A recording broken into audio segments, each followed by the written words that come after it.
Donc, on poursuit avec Solutions Will et également avec Gen V. Merci beaucoup, Jonathan. Merci aussi, merci, Raphaël. Bon, on va parler premièrement de Solutions Will, puis par la suite, on va glisser sur Gen V pour bien comprendre comment vous fonctionnez, justement, avec une entreprise qui bénéficie de vos services. Donc, qu'est-ce que c'est Solutions Will? Donc, Solutions Will, nous, on est experts sur le marché volontaire du carbone depuis 2007. On est une entreprise certifiée B Corp. Ouais. Et ce qu'on permet, c'est de proposer des services aux entreprises sur la mesure, la réduction des émissions carbone et le financement en réduction. Donc ça, c'est un service qui est lié, réduction et financement. Et aussi la compensation carbone par l'achat de crédits carbone locaux, qui sont donc des crédits carbone issus de la communauté durable. OK. Bon, c'est beaucoup d'informations. On va démystifier tout ça. Peut-être que le meilleur exemple, c'est justement de parler de Gen V, qui est une entreprise. Est-ce que tu pourrais m'expliquer qu'est-ce que c'est que Gen V? Oui, Culture Gen V, le nom de l'entreprise, sous la marque Gen V, une entreprise familiale d'ici depuis 37 ans. Donc, culture en serre de poivrons, concombres biologiques, laitue conventionnelle et production de tomates également. Donc, on est aux 4 coins du Québec, donc 4 sites de production au total. Ah oui.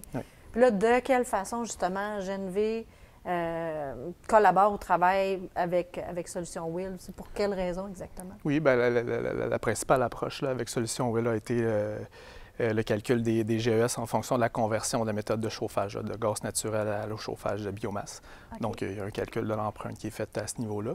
Et puis, par la suite, le détournement des résidus forestiers pour le bois de biomasse. Donc, plutôt d'être enfoui, nous autres, on l'utilise pour chauffer nos serres. Donc, il y a aussi ce deuxième volet-là qui est calculé par Solutions Will. OK. Donc là, vous, ça fait en sorte que vous contribuez à la réduction de l'empreinte écologique que votre entreprise a. En contribuant de cette façon-là, ça dégage des crédits carbone que vous, Solutions Will, là, je simplifie ça. Dites-moi si je me trompe ou si c'est ça. Là, je ne dis pas trop de niaiseries. Et là, vous, Solutions Will, ce que vous faites, vous revendez ces crédits-là à des entreprises qui sont bien intentionnées, mais qui ne peuvent pas y arriver. C'est ça? C'est à peu près ça, oui. OK.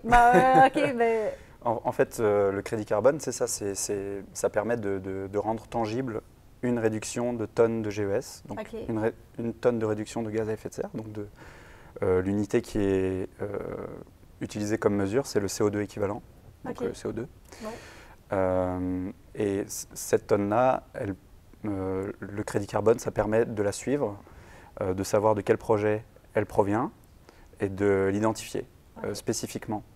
Donc grâce à ça, on peut justement avoir cette approche participative sur laquelle est fondé les marchés volontaires du carbone, qui permet de mettre en lien des acheteurs de crédit carbone d'un côté et des développeurs de projets de l'autre, comme Gen V, qui réalisent des projets écologiques au sein de ces exploitations. Okay. Donc c'est ça qui permet le lien. C'est pas du, excusez l'anglicisme, c'est pas du greenwashing. C'est vraiment, puis vous, c'est au Québec, donc tout, le cercle complet, à travers vous, c'est au Québec que ça se fait. Exactement. Exactement. Nous, on est fondé sur en fait, il y a différents types de projets, il y a beaucoup de projets très différents sur les marchés volontaires du carbone. Nous, notre aspect spécifique, c'est notamment l'aspect local, parce qu'on voulait vraiment mettre l'accent sur la décarbonisation des entreprises au Québec. Et aussi le fait qu'on ait un projet aggloméré. Donc, c'est-à-dire que nous, on sert de pont et de facilitateur carbone entre les développeurs de projets et les acheteurs de crédit carbone. Et grâce à ça, on permet de donner accès aux PME au marché volontaire du carbone, ce qui ne serait pas possible de faire sans un intermédiaire d'un point de vue réaliste au niveau des coûts que ça implique, de l'expertise, etc. C'est ça que ça permet. OK. Puis vous faites ça spécifiquement pour le Québec. Oui.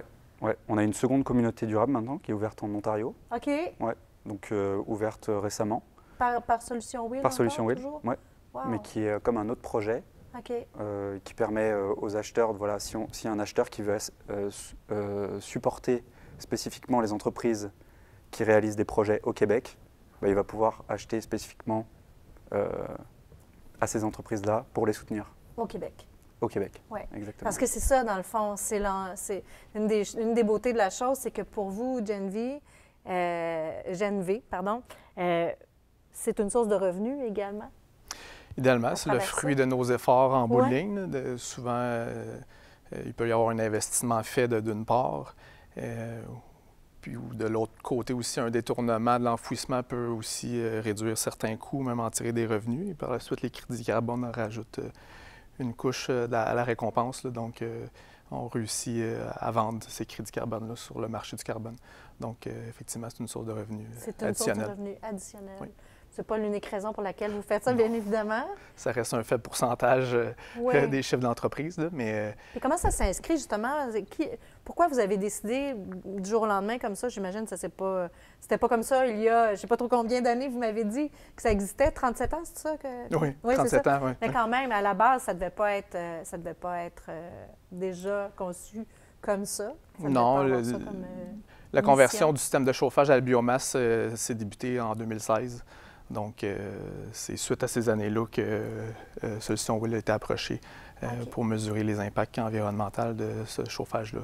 Okay. Et puis, commencer à collaborer ensemble. À collaborer ensemble. Vous, Geneviève, est-ce que vous pouvez nous parler, parce que l'émission, dans le fond, on traite principalement à travers l'émission de réduction d'emballage à usage unique.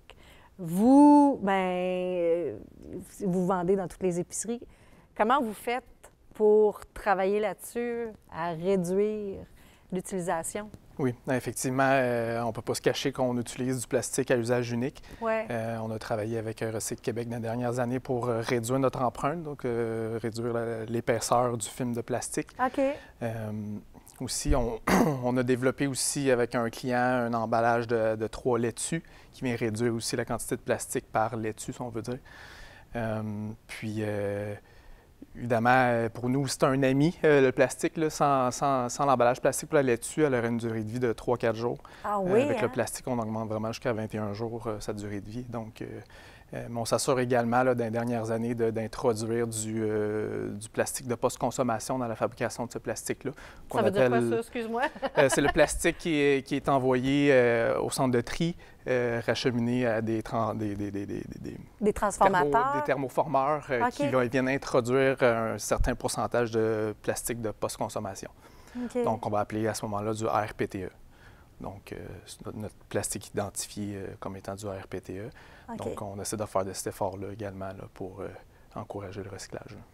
J'imagine que ça part peut-être, ça part de quoi? De la direction chez vous au sein de Geneviève? Oui, ça fait partie, entre autres, de nos valeurs, mais également, c'est un peu une mouvance populaire dans l'industrie aussi. Il faut suivre la vague. Là, donc, évidemment, c'est facile pour nous d'aller de l'avant puis de pousser dans cette direction. Oui, c'est de plus en plus facile, effectivement, on entend parler davantage. Puis je pense que ça vous permet aussi, Solutions Will, probablement de trouver oreille peut-être plus attentive au sein des manufacturiers, je ne sais pas. Ou... C'est sûr qu'il y a quand même une prise de conscience qui est quand même assez large au Québec. Donc, il y a une vraie volonté des entreprises d'opérer cette transition verte. Je crois que c'est la Chambre de commerce de Montréal métropolitain qui avait justement des chiffres comme ça qui disaient que c'était à peu près 95% des entreprises qui voulaient opérer, qui considéraient que c'était important d'opérer le virage vert, mais qu'il n'y avait que la moitié qui avait effectivement donné suite, amorcé son virage vert. Donc c'est sûr qu'il y a une volonté, mais maintenant réaliser des projets écologiques et de décarbonation de ses activités, ça a un coût. Et bon, toute entreprise opère dans ses limites là, de profitabilité. Donc ça coûte quand même assez cher en général de s'attaquer à ces émissions de GES et à essayer de les réduire. Et c'est là que les marchés volontaires peuvent intervenir et amener ce côté où, par ces financements-là, on va rééquilibrer un peu les choses et rendre ça plus... que ça peut être une décision entendable en tant que décideur d'entreprise de réaliser des projets écologiques de grande importance. Oui, c'est une solution. Vous apportez une solution. C'est ça. Non, mais pour vrai, c'est à cause de ça, là, non? Pas Will? mal. Pas mal, ouais. hein? Oui, oui, oui. En fait, c'est will, c'est plus basé sur l'aspect volontaire. Ouais. Parce qu'en anglais, ça veut dire volonté. Vouloir, Volonté. Ouais. Donc, parce qu'il y a deux marchés du carbone différents. Il y a le marché réglementé, mais nous, on n'opère pas sur celui-ci. Où là, le marché réglementé, c'est un peu comme le bâton, là, où on va chercher à imposer des choses, des obligations, des taxes, plafonner les émissions de certaines entreprises. Et si elles dépassent, elles vont avoir des amendes. Bâton. Voilà, le bâton. Ouais. Et le marché volontaire, c'est vraiment l'initiative volontaire, à la fois des acheteurs et des personnes qui réalisent des projets écologiques. La carotte. Voilà. On veut veut pas que ce soit punitif. Ben non, puis je pense que c'est comme ça qu'il faut l'aborder puis l'apporter également. Ben merci. Merci à vous tous les deux pour votre présence aujourd'hui. Puis nous, on se retrouve à une prochaine émission.